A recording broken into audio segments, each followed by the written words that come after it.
The origin of international trade policy is what I call interference policy, to interfere into the affairs of the world's indigenous communities to commit theft through the underdevelopment mechanisms of exchange.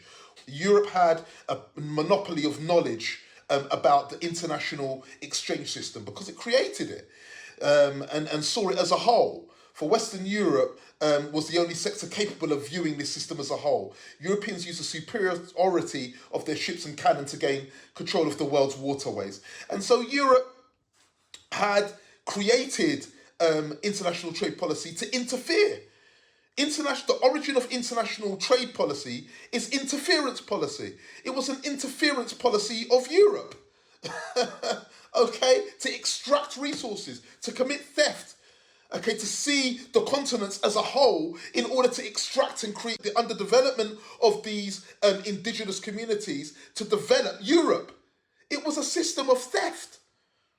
International trade policy is nothing at all but interference policy by Western civilization to extract. Okay, it was the perception of theft, how we could thieve. That scheming ideology of theft.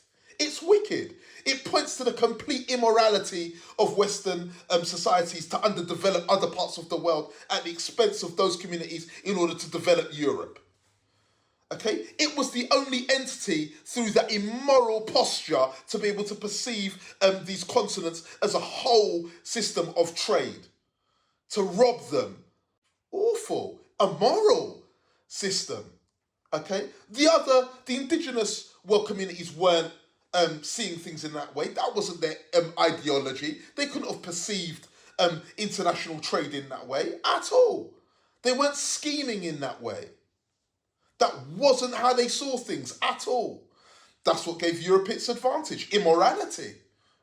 Okay? That's what gave Europe its advantage. Immorality. Okay? The malevolence of theft. The malevolent inclination towards theft.